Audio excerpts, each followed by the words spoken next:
What's up, guys? This is Coach Donny with ElevateYourself.org. Welcome to another episode of Volleyball Anatomy, where we talk about training and coaching education to take your game to the next level. In this video, we're going to be talking about nutrition specifically for volleyball athletes. And we have a special guest today. We have Jake Gottsman, who is a sports nutritionist, and he has a master's degree in exercise and nutrition science. He's also the director of nutrition for overtime athletes. He's a competitive powerlifter and jiu-jitsu athlete. And so we're excited to have him on the show. So Jake, if you could just tell us a little bit about your background, just so we get to know you a little better. Yeah, absolutely. So as you said, my name is Jake Gottsman. Currently the director of nutrition for overtime athletes, which is a company that specializes in athletic performance. Growing up, I was a wrestler, so I immediately became fascinated with food. As you know, you have to go through weight cuts and things like that. How do I get to certain weight classes? Then going through college, after I became a jiu-jitsu practitioner, ended up getting to blue belt and competing in a couple tournaments. Ended up even going to the University of Tampa to get my master's in exercise and nutrition science. As you said. And now currently on and off with powerlifting, as well as working with a bunch of high-level athletes ranging from MLB athletes to MMA fighters, and pretty much you name a sport. I've probably worked with an athlete in that sport. That's awesome. Thanks for the breakdown. Absolutely. One thing I want to start off with is just to make sure I'm recommending the right thing. So when I consult on some general nutrition guidelines, I don't have any formal training other than my personal training information or my personal training certification and just things that I've read on my own. But I try to keep it to a 5-3-2 ratio. And I think I saw that in your ebook too, which we'll talk about later. Lots of carbohydrates, because we are power and strength athletes, very heavily dependent on glycogen stores in the muscles. So high spurts of activity, not so much endurance. Protein, obviously, for muscle recovery and growth. And then fat for some of that long-term energy and joint stability, which I've discovered, especially with the weightlifting aspect. I would try to recommend my athletes to consume 0.8 grams of protein per pound of body weight for recovery and growth. And then simple carbohydrates immediately after training to replenish those glycogen stores and improve recovery. So just kind of want to know your thoughts on those general guidelines, if I need to make any corrections on those. So ultimately, I will always tell my athletes, we got to figure out first what's kind of going on with you and what's working and what's not. So if an athlete doesn't know where to go and I'm just giving him guidelines, then 5-3-2 is perfect. And then we get into a little bit of the details on, what do we need to work on next, right? So whether we got to figure out their goals first. So, if they're trying to gain weight, we obviously want to increase the amount they're eating. Then we can actually reduce the amount of protein and give them more carbohydrates for performance, because as you're, in a caloric surplus, you don't actually need as much protein. If you're in a caloric deficit and we're trying to get them to lean down, lose weight, then we need to increase the protein because the body wants to break down the muscle even more. So we got to increase it. And meanwhile, we got to measure it. We have to have that with a balancing act of their performance. So the big thing is always to touch base where the athlete is, how they're doing on a daily basis as well as a weekly basis, and figuring out how we can continue to optimize and problem solve every day or every week. That's cool. That's a good starting point. And I think that's important that you identified that everyone has different needs and is at a different phase of their training, off season and in season. So that kind of lends us into our next question is, how would you recommend nutrition guidelines for off season, mid season, and then maybe even post season for athletes, for volleyball specific athletes? Right. Absolutely. And so my goal always in the off season is going to be making sure that they get the most out of their strength training, right? Their skills training is down, and now their strength training is going to be at a peak. So first thing, like I said before, is we want to figure out what their goals are. So whether this is talking to their strength coach, whether this is talking to, their volleyball coach, we need to figure out what their ideal body composition is and reverse engineer from there. Okay. So a lot of the times, like I said, it's going to be a balancing act between managing their performance and figuring out where their calories are. So a good approach that I'll take is recomposition, which is kind of this new age almost topic of gaining muscle while losing body fat simultaneously. And that will be my number one go-to approach if they're within 5 pounds or so of their ideal weight. So if they're 180 and they need to get to 183, I'm going to do a recomp approach. And just to get a little bit into that and then fire questions away if you have, is I'll have high amounts of protein for them. So I'll go anywhere up to, and it's rare, but anywhere up to 1.4 grams of protein per pound of body weight.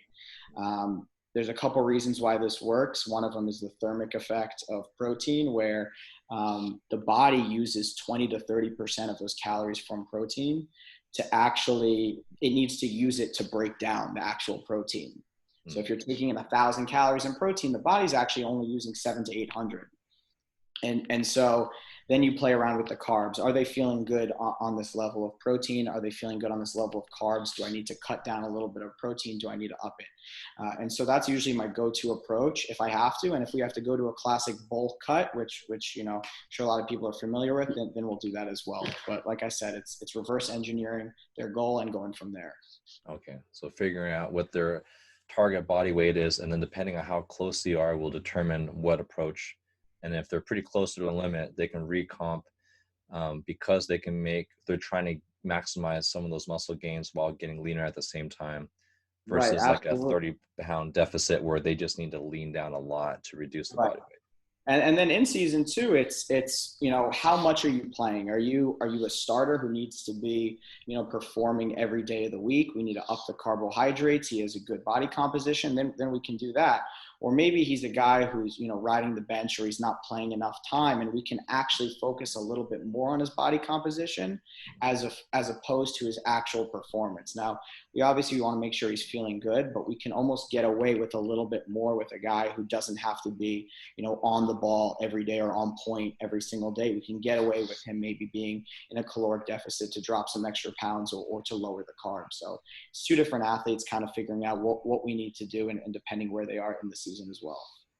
Cool. That's a really cool distinction. I never thought of like that. I think of that distinction when it comes to training, like for the players that don't get a lot of playing time, I still want them to at least do 20 minutes of major compound movements because the starters are going to get that volume. They need to recover right after. But even after our games, those athletes that aren't getting that volume, they're going to get deconditioned if they're only playing 3 times a week and they're missing 2 game days. So Right. that's really cool.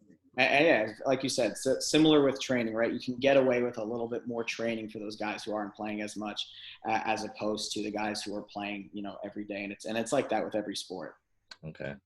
So it's interesting to know that you would even categorize volleyball and basketball and maybe even maybe powerlifting in terms of the ratio of protein, because you said even up to 1.4 grams of protein for the recomp period, or at least trying to really maximize hypertrophy or strength.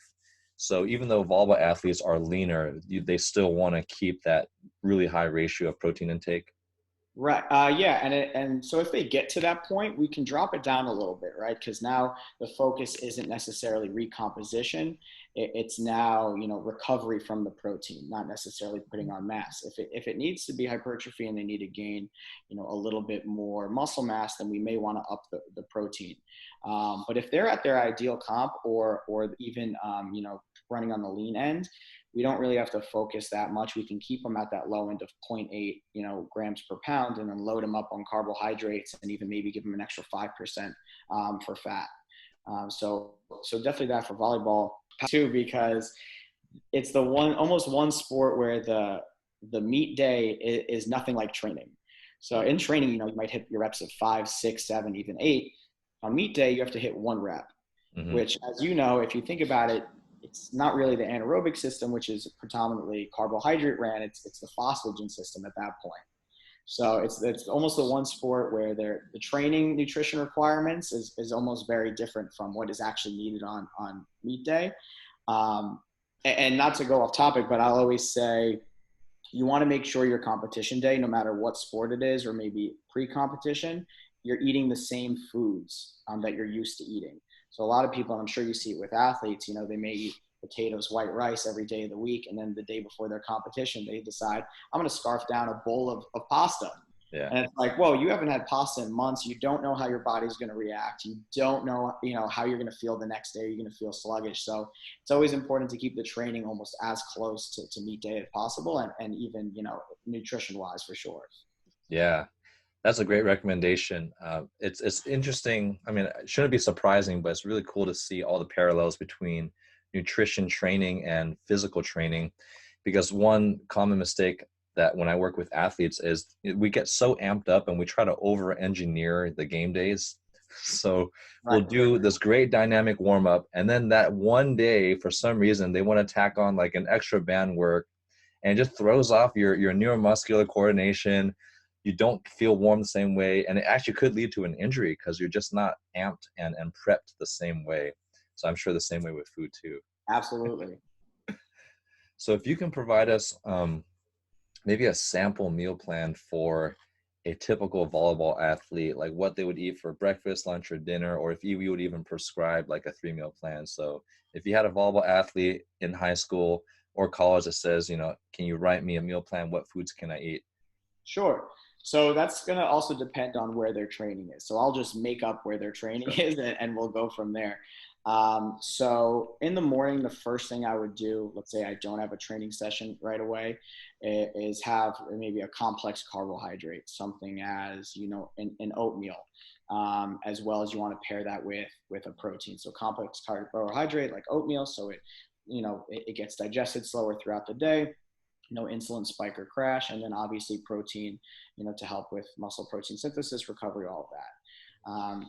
I like to have between 3 to 4 meals a day plus a protein shake. So maybe their second meal, which is their pre-workout meal, I'm going to combine a starch and a fruit. The reason for this is they use different transporters to get the carbohydrates into glycogen.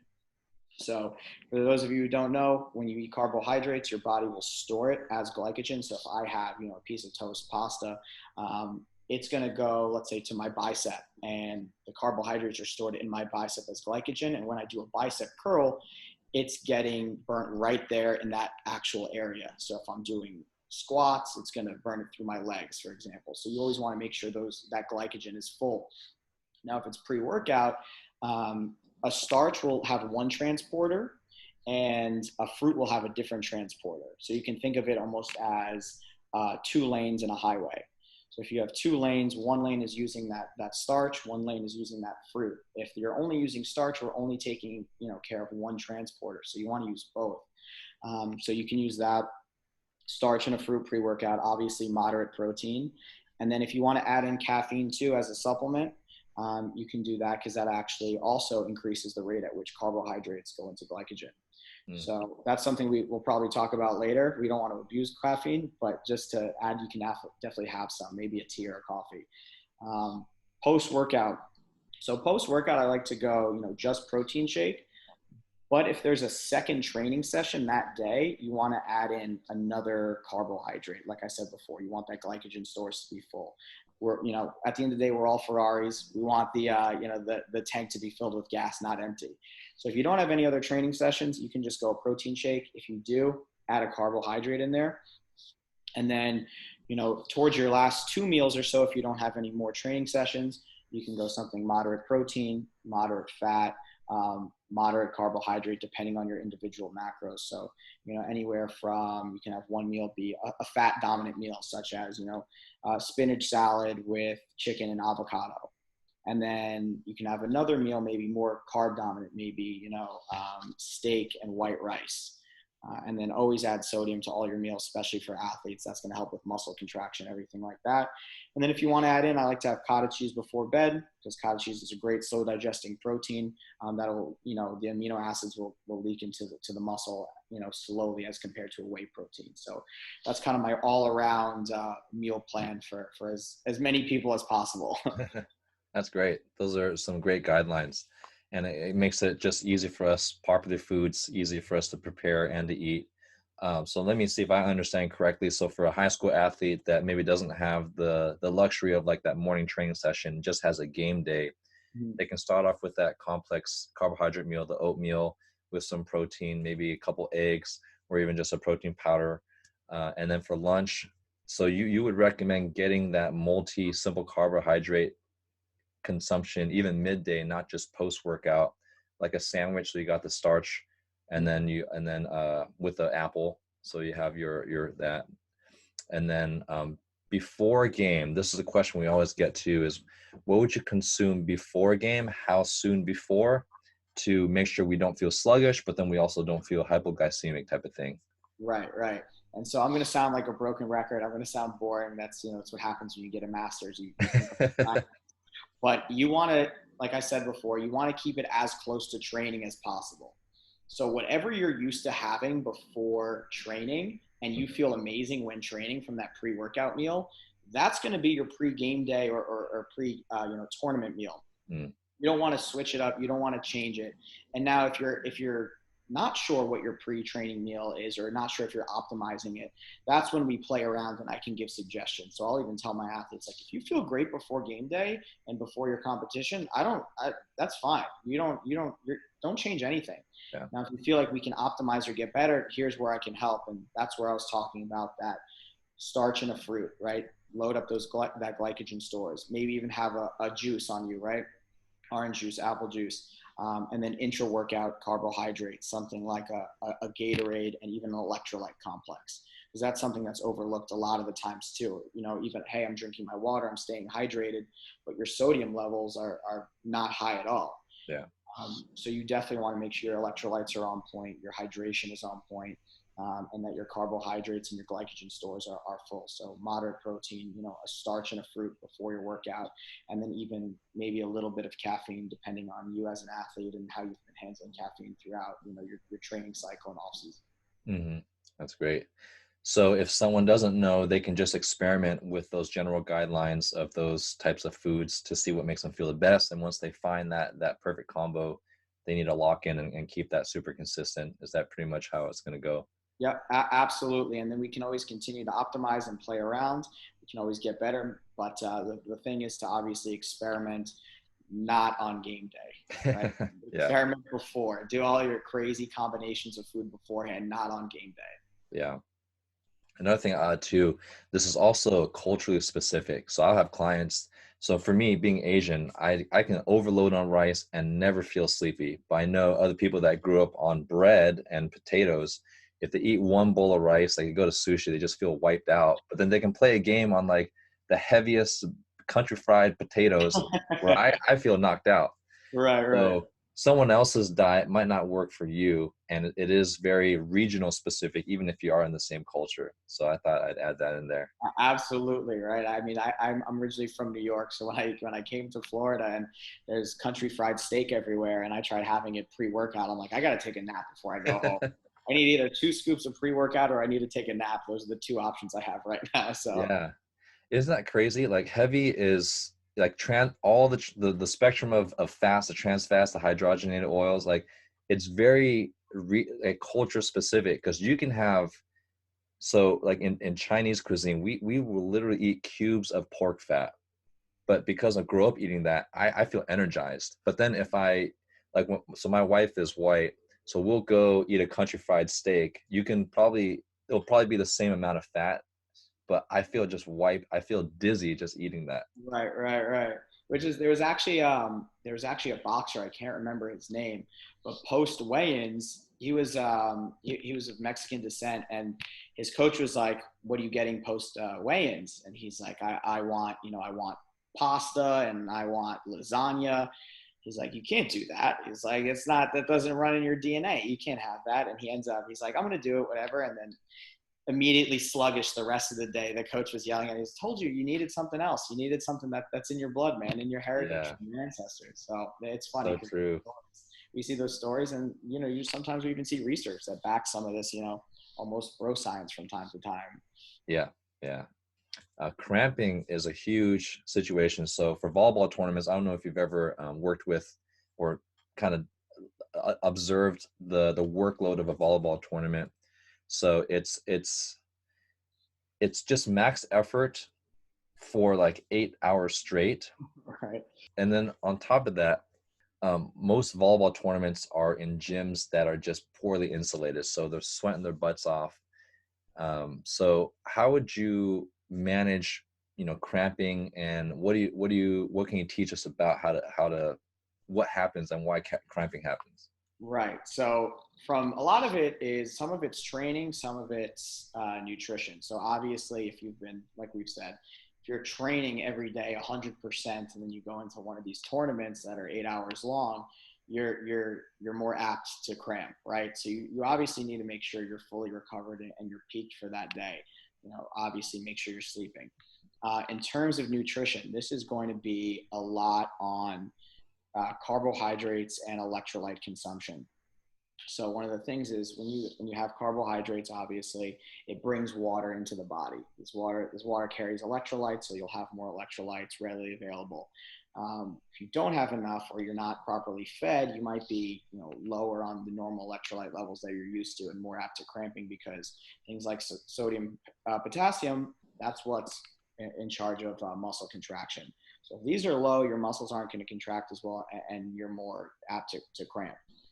So besides from making sure your meals are on point, which we kind of talked about, electrolytes, right? We need it. So the night before, I would almost, and obviously practice with it, like I'm saying, don't do this for the first time on meet day or game day, is load up on sodium. Have a lot of sodium the night before, whether it's going out to sushi and using extra soy sauce, which is what I do every dinner before my powerlifting competitions. My last meal is always sushi with soy sauce.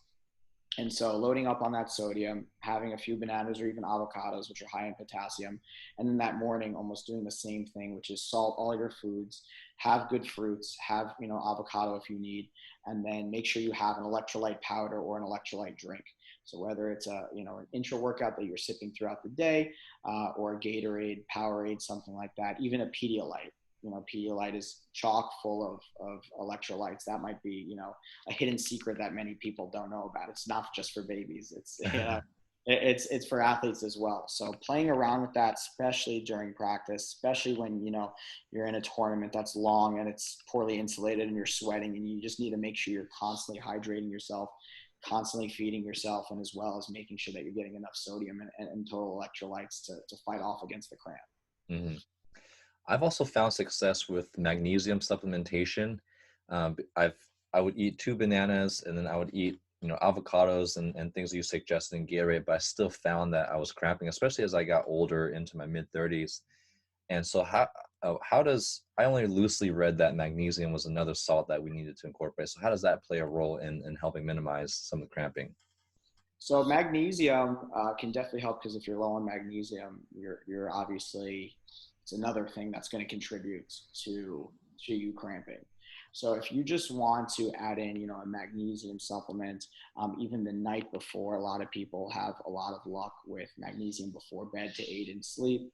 Not that I'm fully bought on it, but a lot of people do take it. They swear by it. So if you just want to include, magnesium, right? As I said before, almost half my job is problem solving. Mm-hmm. So if I give all these recommendations to an athlete and they're like, I'm still cramping, well, now we need to backtrack and figure out what the issue is. So maybe adding something like a magnesium supplement in, right? Or adding different types of foods that they may not be neglecting. Look at their meal plan, see what's missing. You haven't had a vegetable in 2 years, Timmy. We need to add, we need to add something in, some spinach, something like that. And then always, which is very helpful for a lot of athletes. A lot of us aren't willing to do it, but depending on how serious is getting your blood work done.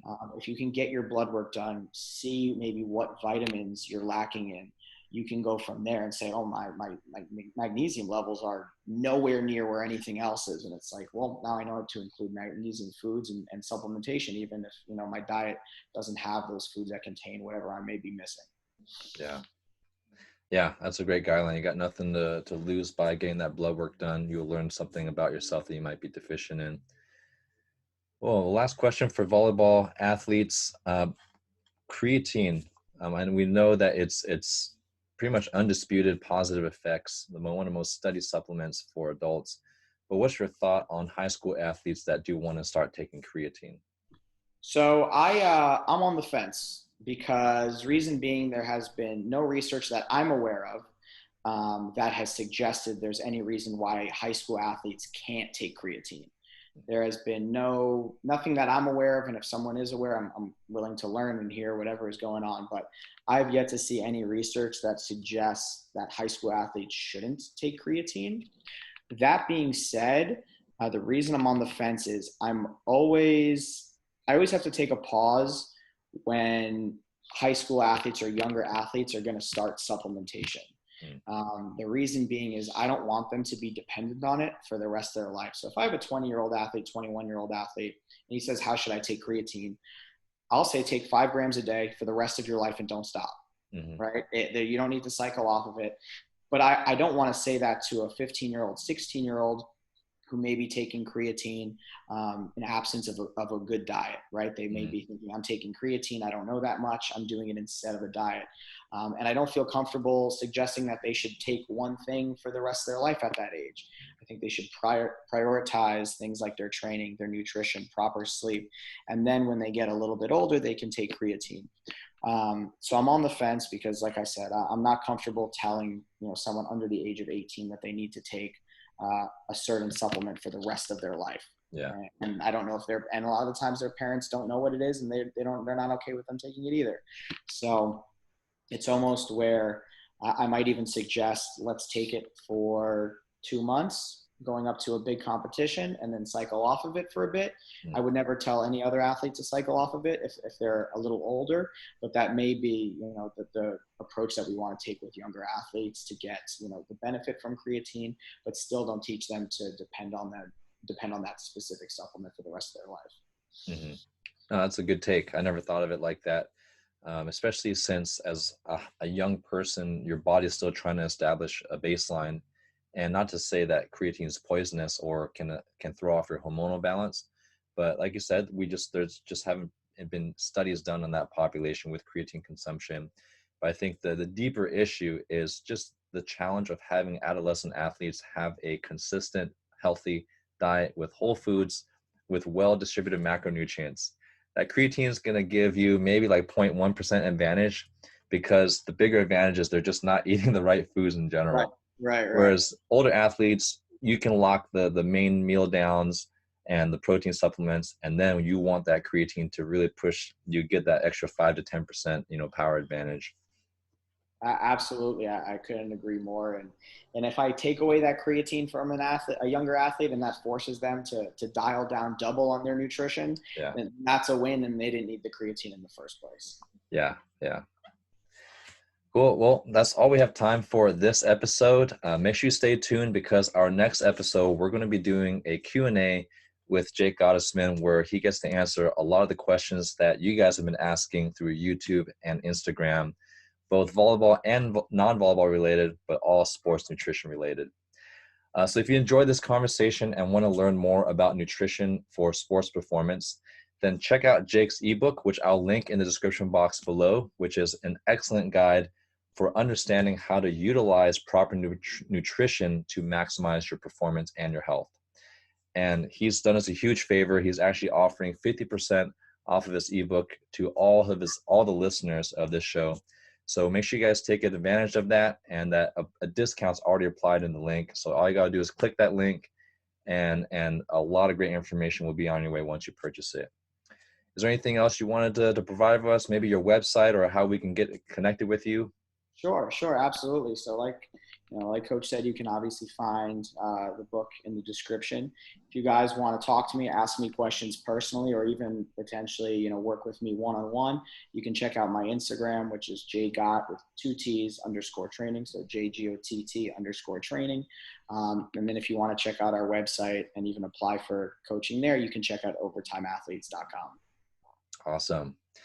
Last thing, also, if you're looking for a protein powder specifically made for athletes that is high in quality, meaning a high ratio of whey isolate, low in calories, easy to mix, and tastes great, I recommend trying my favorite protein supplement, which is Upper Echelon Nutrition, which is a protein supplement that I personally use and also recommend to all my clients. So use my discount code in the description to get 10% off your protein supplement and start making those gains. Thanks again for watching this episode of Volleyball Anatomy. We'll see you guys in the next one.